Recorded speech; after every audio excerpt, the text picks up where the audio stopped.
Hi and welcome back to my channel. My name is Bethany of Craft with Bethany, and today I'm going to teach you flat locking.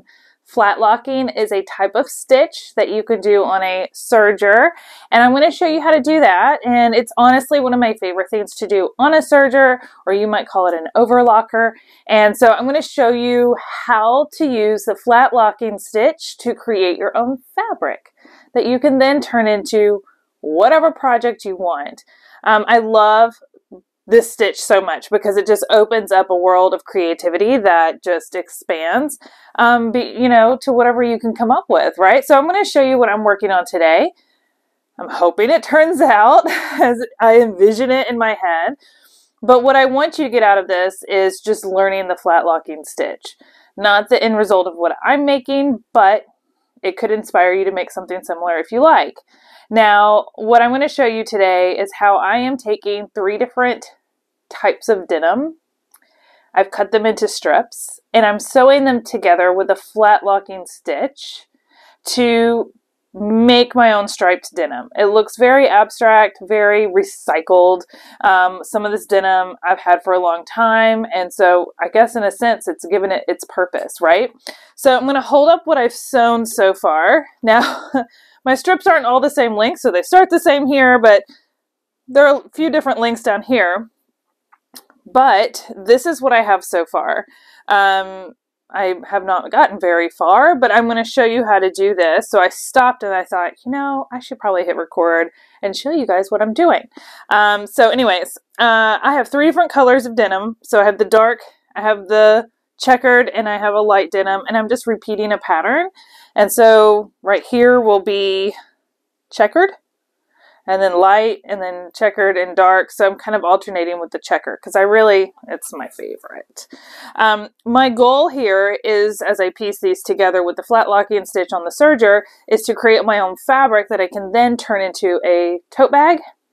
And I'm going to line the tote bag with this fun mushroom and floral fabric.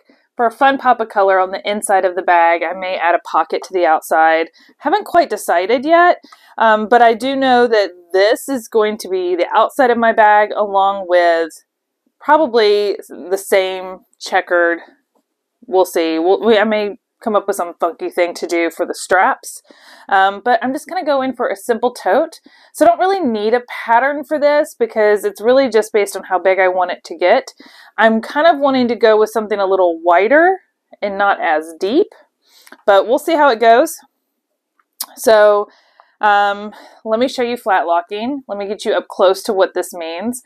Flat locking and ladder stitch kind of go hand in hand, so I'm going to show you what they are. It's the same stitch, but one side is the flat lock, the other side is the ladder stitch. That'll all make sense in a second when I show it to you. I am using my Husqvarna Viking Amber Air S600 serger. So this is an air thread serger.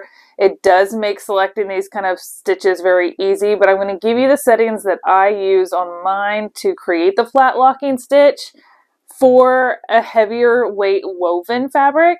But you may need to adjust your tensions a little bit for a cotton, for different materials. You can do this on knits as well. You can do flat locking down the seams of your leggings to give it that kind of finished like exercise legging look. There's a lot of fun ways to use flat locking. I am just scratching the surface in today's video. I have so many project samples where I've used flat locking as a decorative stitch. I'm telling you, it is so much fun. So today's example is me just piecing 2 pieces of fabric together with this stitch to create my own fabric, okay? But you don't have to piece 2 pieces together. You can put a flat locking stitch right down the middle of a fabric. I'll show you how to do that as a sample just to give you an idea of the difference of what it looks like. So if you wanted to add it as a decorative, you could take a solid piece of denim like this. So you could take a solid piece of denim like this, and you could run flat locking stitches down this way, across this way, and create your own like plaid. You could do that with this denim. You could do that with a cotton or really kind of any fabric. So you can not pieces together or strips together like I'm doing today for this bag, but you could take just one solid piece and go, this piece is kind of bland and I wish it kind of had a plaid look. I'm going to add flat locking, and you could alternate which side of the flat locking stitch is on the front, the flat lock or the ladder. I'm telling you, we're just scratching the surface. If you can't tell how excited I am about this, I mean, I really don't know how you can't tell, because I get way too excited about this stitch, because it typically will blow people's minds. They just think a serger is used for construction. It's the seams on the inside of your clothes. People buy them to make sew knit easily. And while those things are true, and some of their most commonly used features of a serger, there's so much more it can do. So I'm hoping this video inspires you to try something new with your serger. And if you haven't used yours in a while, get it out of the box, out of the closet. Let's do this. If you ever need help with your serger, do not hesitate to reach out to me. The best way to do so is over on Instagram. Send me a DM, Craft with Bethany. I love sewing with sergers. Okay, so let's go over to the machine and let's get, let me go through the setup of what you're going to use on your machine to get started with a flat locking stitch. So this is my serger. I am using the Husqvarna Viking Amber Air S600. This is an air thread serger, so it does have an air thread feature here, which makes it really easy to thread. It takes a lot of the guesswork out of it, but I do understand that this isn't the most, what most people have at home. Most people have a 4-thread serger where you have to thread it yourself through here, and that's totally fine. I actually have a couple of those in my studio right now, but this is my everyday, if I get to sew for fun, this is the machine I'm obviously going to use. But the settings are going to be very similar, so I kind of want to walk you through how to set up your serger for a flat locking stitch. Okay. All right. So the first thing you're going to notice is I only have one needle in the machine.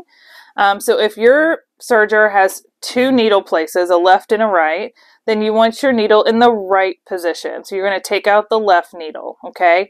My machine has 5 needle placements, so I just want to make sure it's in the far right place. So it's basically, for me, it's in position B, if that makes sense to anybody else watching or who might have this machine as well. But it is the right back needle position. All right, the other thing that we need to know is which threads are we going to thread this machine with.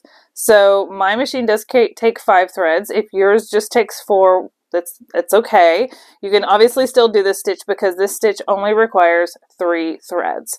So we have 1 for the needle, and that is not going to be your first thread, your far left thread. This one's going to be empty, okay? So I did not thread this one back here.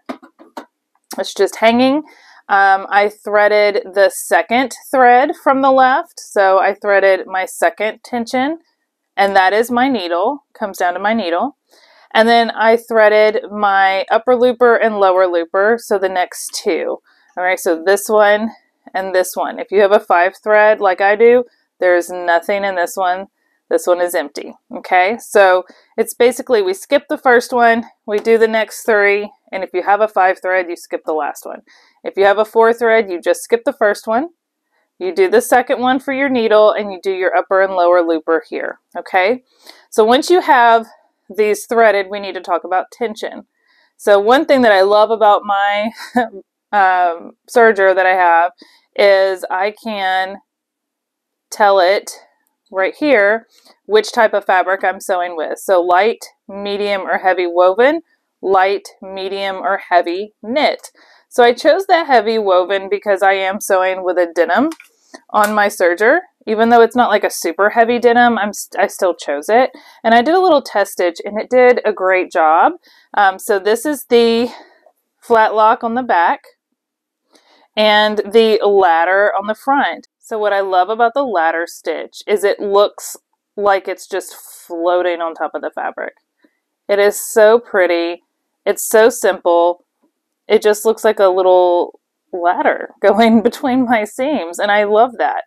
The flat lock on the back, now typically it would lay a little more flat than this, but I am using denim. So it's a little more raised. So if it was a little more flat, it would have like kind of like that flat lock look like that. And you could do that. So you could have this down the front, or you could have this down the front, but personally, this is my favorite. Now, a fun thing you can do with this ladder stitch is take a very thin ribbon and weave it through here to add another decorative element if you were going to use this stitch for a decorative element. So let me show you the settings that I have my tension on for this denim. Okay, so right here, there's little dashed lines. That's because I have nothing threaded in my first spot, which would be my left needle, which I do not have because I just have one needle in. My needle tension is 0.0. That's my needle tension. So that's what you're going to want to set your needle tension to. My first looper, which is my upper looper, is set to 1.4. And my lower looper is set to 5.2. If you want to write those tensions down, please do. This is for a heavier woven fabric. Now, if you decide to do this on something like a cotton, what I'm going to do is come in here and tell it I'm using a lightweight. Actually, I'm going to choose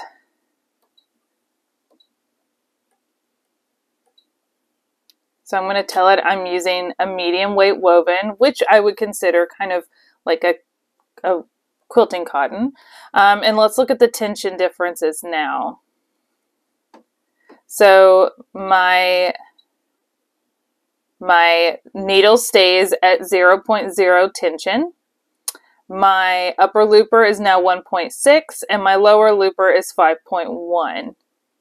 So again, you are going to fluctuate your loopers just a little bit, and your machine may vary a little bit than mine, but I'm just kind of giving you a starting point of where you might want to start your tensions and then adjust it. And of course, as always, I highly recommend that you do test stitches on some scrap fabric before you start working on your good fabric for your project, but you want to test it on fabric that is very similar or scrap pieces of what you're actually using, so you can make sure you're getting the right settings to have success in your project.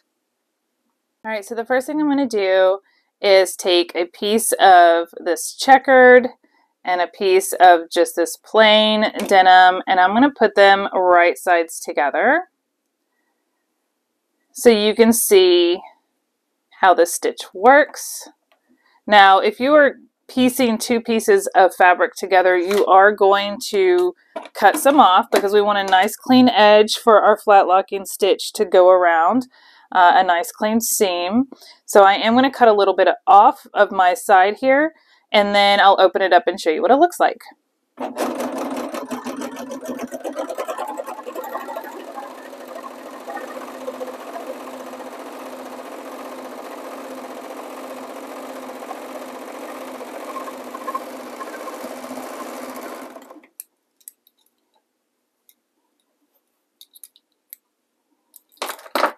All right, so this is what the stitch is looking like. So this is what would be the flat lock side, right? And I would just tug to get it to lay nice and flat. It's flat, but it's locking. But on the other side, as I tug, it brings out the ladder stitch.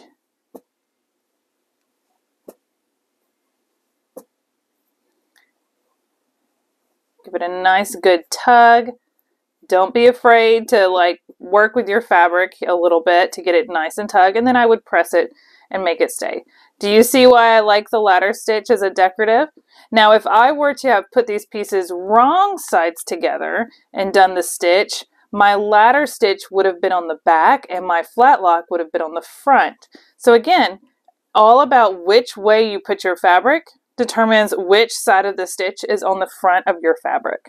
Okay, so as I mentioned, you can also do this stitch down the middle of a single piece. And we're just going to fold it. Actually, I'm going to fold it. Let's fold it wrong sides together. This time we'll put the flat locking on the front of the fabric. So this time I'm going to sew down the fold of this fabric, but I'm not going to cut anything off, okay? My blade is still up, but I'm going to rest it next to it. I am not going to cut anything off. Or I'm going to hope to not cut anything off. I say that I won't, but just my luck, I will. And it's okay if you do a little bit, but you really don't want to.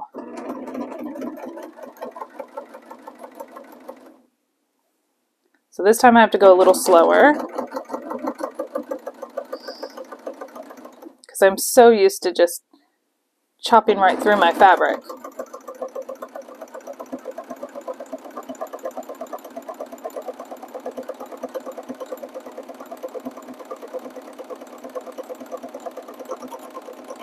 No, I cut a little bit off at the end.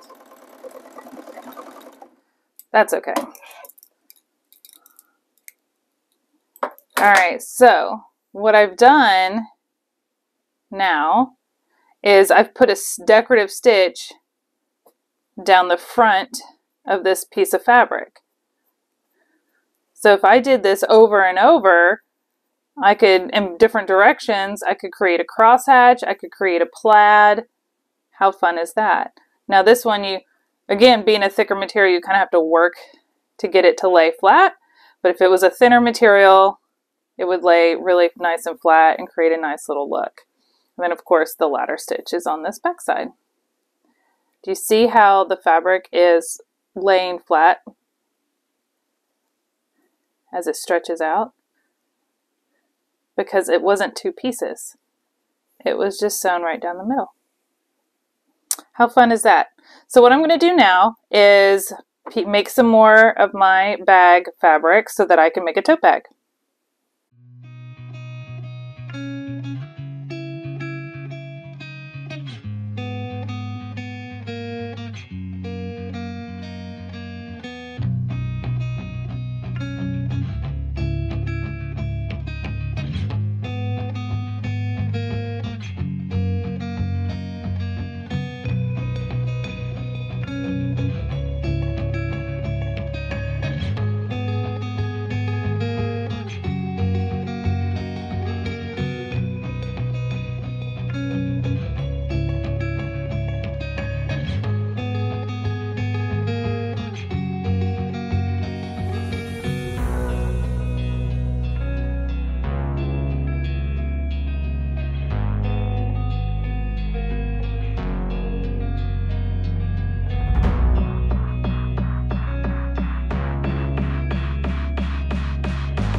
All right, so I have made my denim fabric. What I'm going to do next is these pieces that I just added need to be pressed really well to get it to all lay really flat.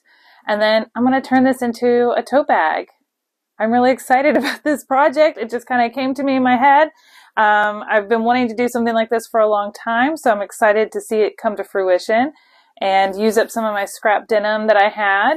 And I hope this inspires you to also learn how to do flat locking and make your own fabric and make something creative out of it. Seriously, the options and creativity are endless now that you know how to do flat locking. If you have any issues, do not hesitate to DM me over on Instagram. I'll do my best to help you. So yeah, now I'm going to take my fabric that I've created using my flat locking stitch on my serger and go turn this into a tote bag, and then I'll come back and show you the end result here in just a minute.